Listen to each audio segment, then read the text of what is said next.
Ô mon Dieu, regardez le serpent. Courez, courez tous. Jérusalem entre dans l'une des périodes les plus sombres de son histoire, et les gens ici disent n'avoir jamais ressenti une telle peur auparavant. Quelques jours plus tard, de violentes tempêtes s'abattirent sur la ville, des inondations submergèrent les rues sacrées, puis sans prévenir le sol s'effondra près du lieu saint. Dans le même temps, des sites antiques enfouis depuis des siècles refont surface, tandis que les eaux et même les arbres commencent à se transformer de manière inexplicable.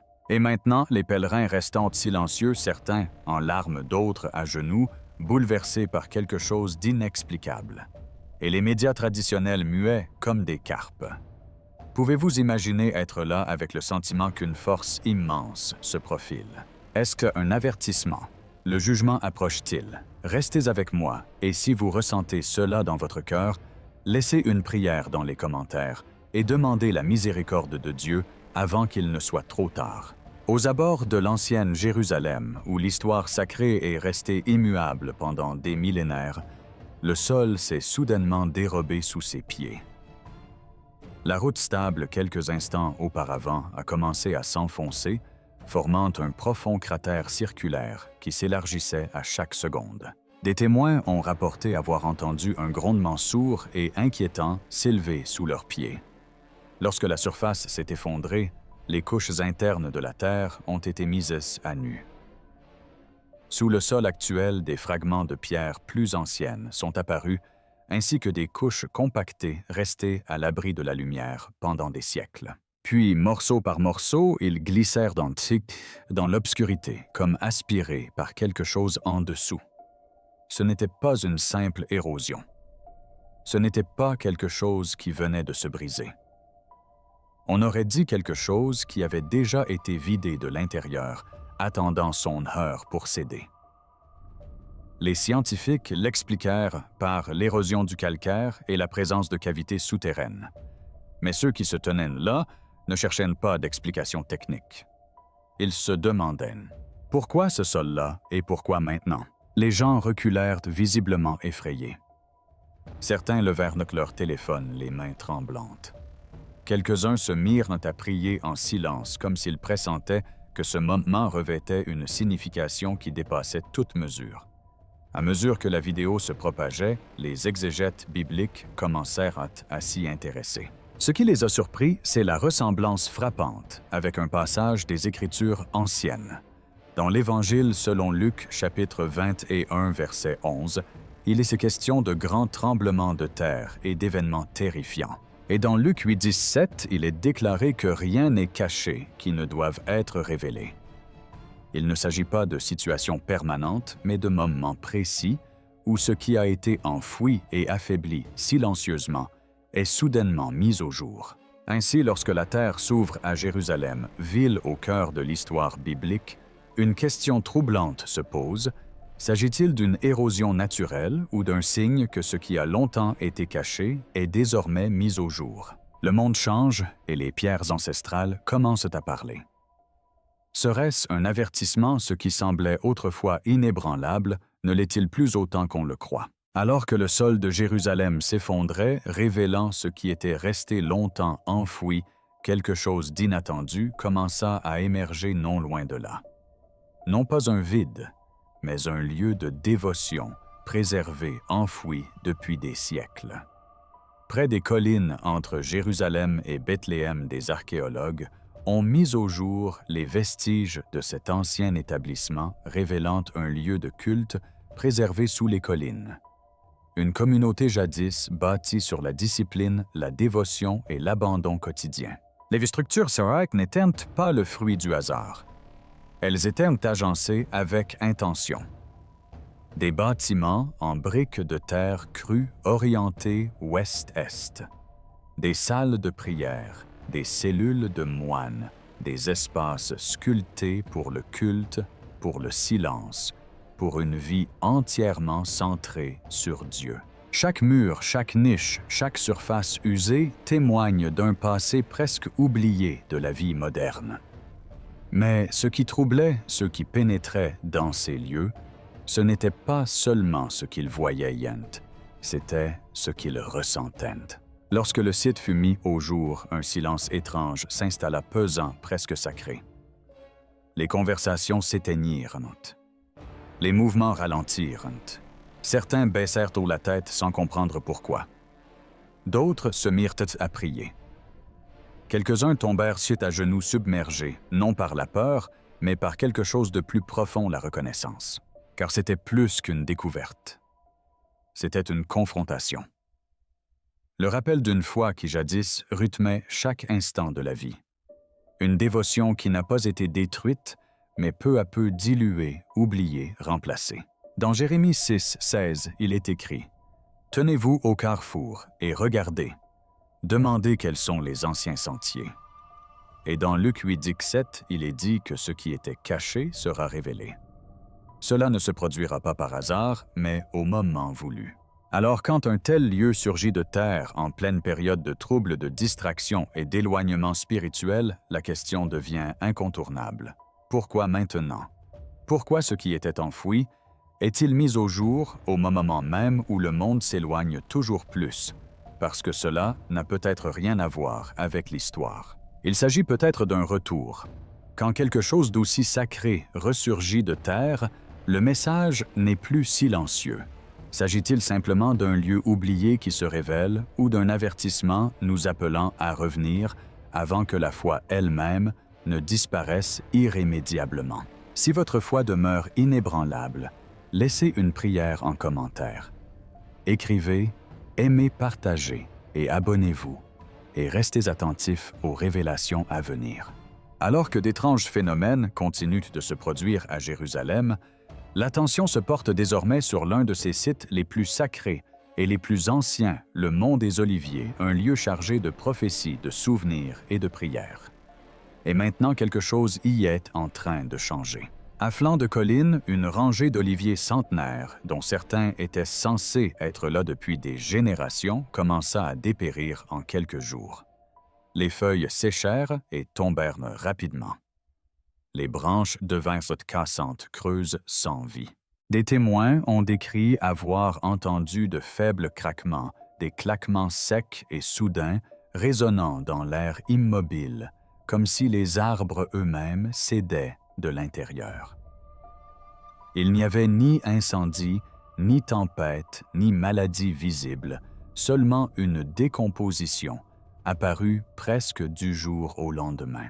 Ce ne sont pas des arbres ordinaires, c'est la terre foulée par les prophètes où s'élevaient les prières. Comme le rapportent les Écritures, Jésus pleura sur la ville. Chaque pierre, chaque chemin, chaque racine porte le poids de l'éternité. Et maintenant, ici même, la vie qui a perduré pendant des siècles s'éteint sans prévenir. C'est ce qui inquiète, car il ne s'agit pas seulement d'arbres. Dans l'Évangile, selon Matthieu chapitre 7, verset 19, il est écrit « Tout arbre qui ne porte pas de bons fruits est coupé et jeté au feu. » Ce n'est pas seulement une affirmation sur la nature, c'est le reflet de la condition humaine, de la vie, de ce qui demeure vivant et de ce qui a déjà commencé à dépérir. Et aujourd'hui, ces arbres millénaires enracinés dans l'un des lieux les plus sacrés de la Terre montrent des signes de dépérissement soudain. Non pas de l'extérieur, mais de l'intérieur. Alors, lorsque des arbres millénaires commencent à dépérir sur le mont des Oliviers, lieu lié à la prophétie, à la prière et au retour à la vie, la question se fait plus pressante. Est-ce que simplement le cours naturel des choses, ou un avertissement, quelque chose qui vivait autrefois, est en train de s'éteindre? Et si même ces racines ancestrales peuvent céder, qu'est-ce qui est sur le point de s'effondrer? Et maintenant, tandis que les arbres se desséchaient, quelque chose d'autre commença à se révéler. Non pas dans la terre, mais dans le cœur des hommes. Et cela mena à un moment inattendu. Au mur occidental, où la pierre rencontre la prière, et où les siècles sont gravés dans chaque surface, un phénomène singulier commença à se produire. Ce lieu d'ordinaire, empreint de recueillement, se transforma en un théâtre d'émotions bouleversantes. Des centaines de pèlerins restèrent silencieux, puis soudain, beaucoup s'effondrèrent à genoux. D'autres pleuraient ouvertement à chaudes larmes, comme si quelque chose au plus profond d'eux-mêmes s'était soudainement réveillé. Ils étaient venus de loin d'Amérique, d'Europe, d'Asie. Des voyageurs qui avaient traversé les océans et les continents pour se tenir devant ces pierres sacrées. Depuis des générations, les gens viennent ici prier, poser leurs mains contre le mur et glisser des prières écrites. Mais aujourd'hui était différent, car aujourd'hui, ils ne priaient plus seuls. Juifs et chrétiens se tenaient côte à côte. Aucune division, aucune distance. Des étrangers de nations et de traditions différentes, unis en un instant, priant et pleurant ensemble comme attirés par une force invisible. Beaucoup ont décrit l'atmosphère comme pesante, presque insoutenable. Une Texane a dit avoir eu l'impression que l'air lui-même l'était, transformé plus dense, plus profonde, empli d'une substance inexplicable. Et c'est ce qui rend ce moment si difficile à ignorer, car cette ville est depuis longtemps marquée par la division. Pourtant, ici, en cet instant rare et sacré, l'unité est apparue non pas organisée, non pas planifiée, mais soudaine. Dans le livre de Zacharie, chapitre 12, verset 10, il est écrit « Je répandrai un esprit de grâce et de supplication. Ils regarderont et se lamenteront. » Il ne s'agit pas seulement de tristesse.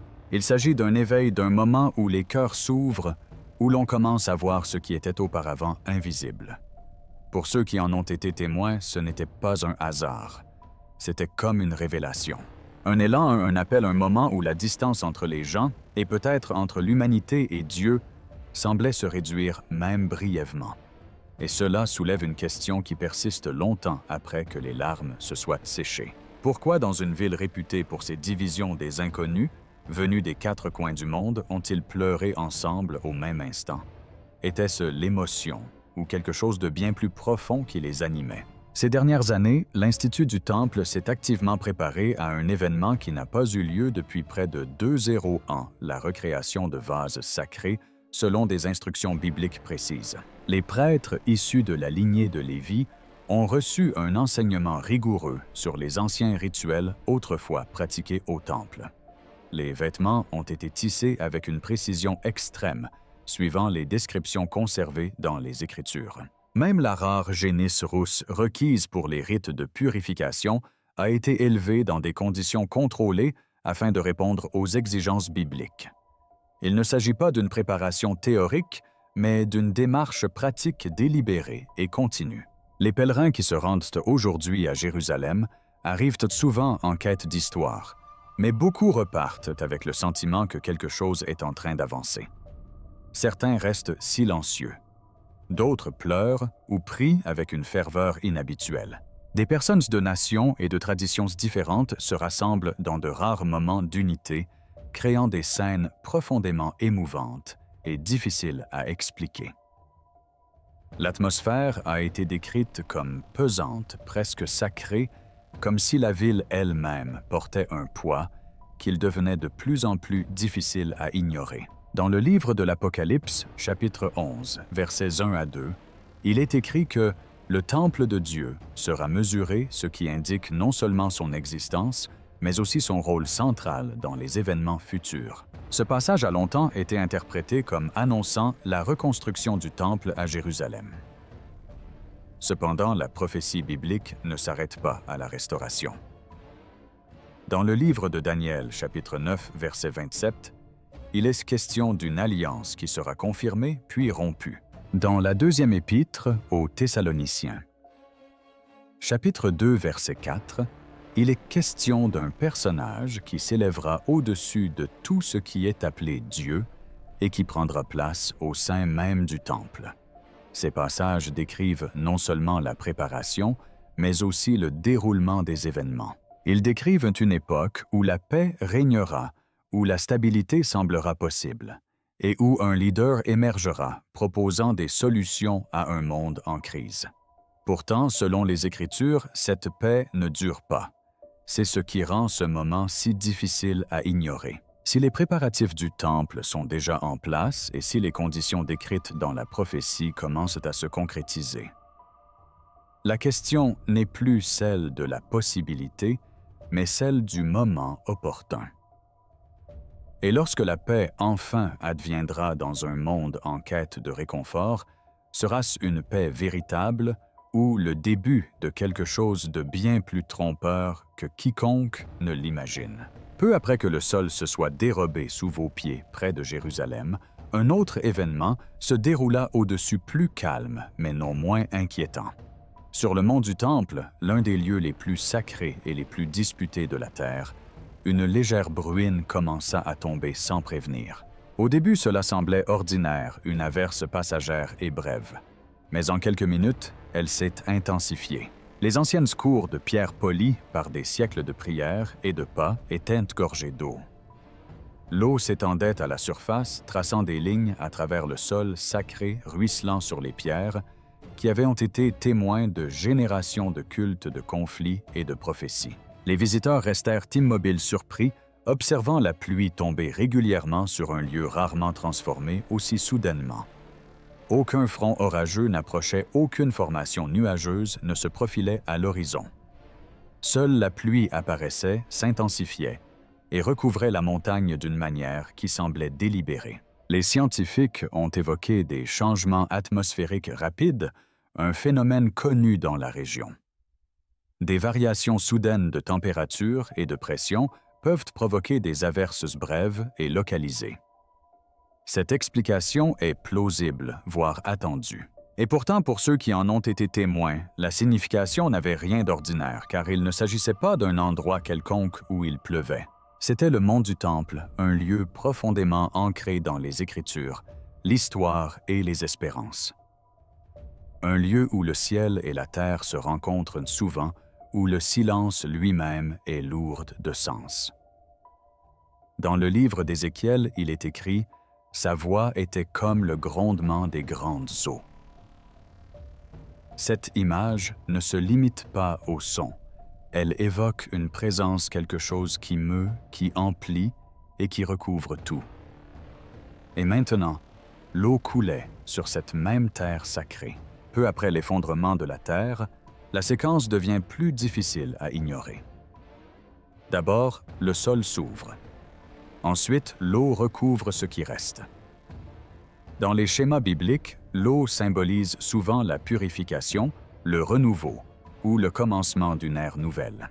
Mais cela peut aussi signaler une préparation un moment avant que le changement ne se déploie pleinement. Alors, quand la pluie s'abat soudainement sur l'un des lieux les plus sacrés de la terre, sans prévenir et sans raison apparente, la question s'impose, s'agissait-il simplement d'un phénomène météorologique ou d'une manifestation symbolique et silencieuse sur un lieu qui, depuis des générations, est au cœur des prophéties? Le long du rivage antique et silencieux de la mer, morte un lieu longtemps associé à la désolation, au jugement et aux profondeurs cachées, quelque chose d'inhabituel a commencé à émerger. Ces derniers jours, des créatures aquatiques ont été observées se rassemblant en nombre inhabituel près de la surface, dérivant à proximité des zones constamment fréquentées par l'homme. Il ne s'agit pas d'espèces habituellement présentes en eau peu profonde. Elles vivent dans des couches plus profondes, dans des environnements obscurs et invisibles situés sous la surface. Et pourtant, à présent, ils s'élèvent lentement, calmement, sans panique, sans trouble, comme attirés vers le haut par une force invisible. Aucune tempête ne les y contraignait, seule une présence se faisait sentir. Les témoins ont décrit la scène comme troublante. Le haut demeurait immobile d'un calme presque surnaturel. Pourtant, sous cette immobilité des mouvements, se dessinaient des ombres dérivant juste sous la surface des formes, apparaissant là où il n'y en avait pas auparavant. Certains restèrent figés à observer. D'autres reculèrent, emplis d'un malaise silencieux. Quelques-uns commencèrent à murmurer, incapables d'expliquer ce qu'ils voyaient, mais certains que la scène était hors du commun. Les scientifiques ont évoqué la possibilité de variations de salinité, de perturbations souterraines ou de changements subtils dans l'équilibre chimique de la mer. Ces explications s'appuient sur des schémas observables. La mer Morte, après tout, est connue pour son environnement géologique instable, façonné par le temps, la pression et des mouvements souterrains occultes. Mais le temps influence notre perception, car ces phénomènes ne sont pas isolés. Elle suit les mouvements du sol près de Jérusalem, la pluie soudaine sur le mont du Temple, le dépérissement des arbres centenaires sur le mont des Oliviers, et maintenant les eaux elles-mêmes commencent à révéler ce qu'elles ont longtemps dissimulé. Dans l'Évangile selon Luc, chapitre 21, verset 25, il est écrit « Il y aura des signes, la mer et les vagues qui grondent. » Ce passage ne parle pas seulement de bruit ou de tempête, mais d'agitation d'un trouble dans ce qui était autrefois caché d'une réaction venue des profondeurs. Dans la symbolique biblique, la mer a toujours représenté l'inconnu, le caché, les forces qui dépassent le contrôle humain. Et lorsqu'elle commence à libérer ce qu'elle recelait sous sa surface, cela suggère bien plus qu'un simple changement environnemental. La terre se dévoile, le ciel répond, et maintenant, les eaux se révèlent.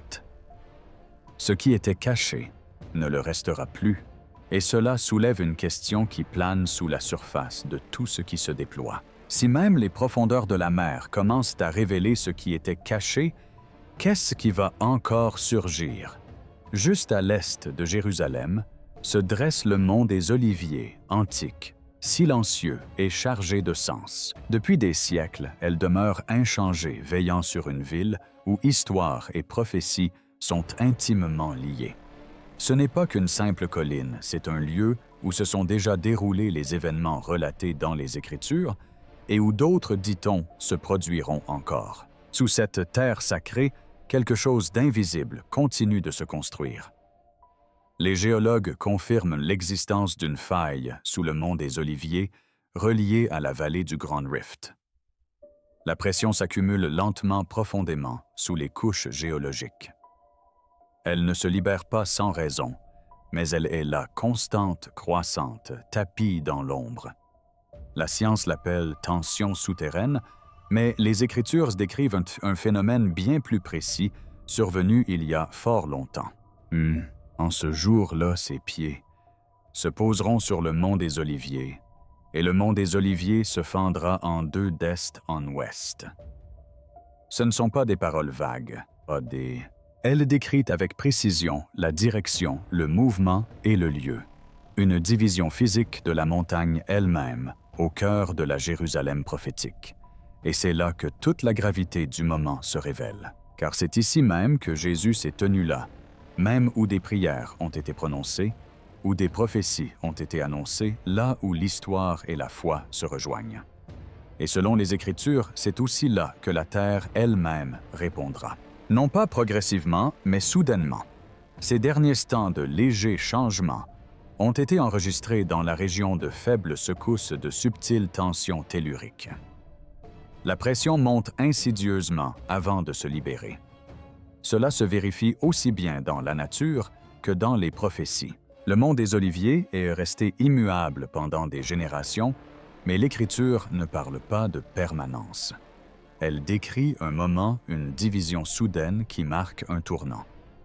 La question n'est donc plus de savoir si la montagne peut se fendre. Il s'agit de savoir si nous observons déjà les premiers signes de cette pression qui s'accumule sous la surface. Si cette ancienne crête est destinée à se diviser, vivons-nous actuellement dans le calme qui précède cet événement? Dans le livre d'Ézéchiel, un prophète est transporté dans une vision sans précédent.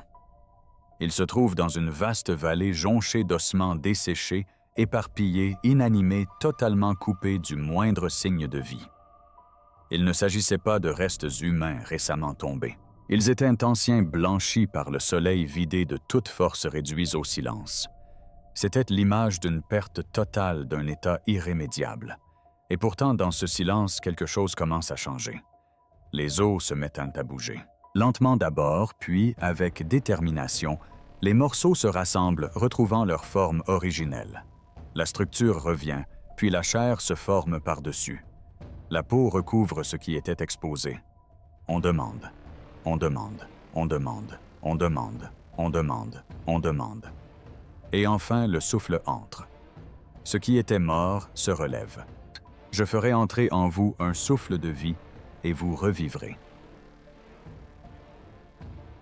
Dans Ézéchiel 37, 5, 6, il ne s'agissait pas simplement d'une vision de résurrection, mais d'une déclaration, d'une promesse. Ce qui avait été dispersé, brisé et sans vie serait restauré. Pendant des siècles, cette promesse fut comprise comme un symbole jusqu'à ce que l'histoire prenne un tournant décisif. Un peuple jadis dispersé à travers les nations, les continents et les générations est revenu sur la terre décrite dans les Écritures. Ce qui avait été perdu est revenu. Ce qui s'était se remis à parler.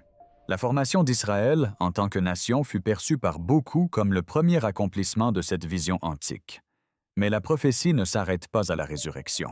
Cela se poursuit avec l'éveil, car la vision ne se limitait pas à la réunion des eaux. Il s'agissait du souffle qui les pénétrait d'une restauration plus profonde, de quelque chose qui transcende le retour physique, quelque chose de spirituel. Et aujourd'hui, cette même terre se retrouve au cœur des tensions mondiales observées encerclées sous pression de toutes parts. Ce qui fut restauré est désormais mis à l'épreuve.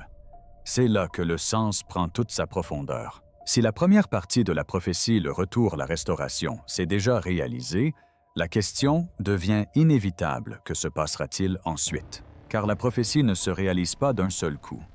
Elle progresse par étapes, chacune apportant un poids, une clarté et des conséquences plus grandes. La vallée des ossements desséchés n'a jamais été uniquement une représentation du passé. Elle offrait un aperçu d'un processus allant de la mort à la renaissance, puis à l'éveil. Alors maintenant, tandis que le monde contemple à nouveau cette terre, la question se fait plus pressante.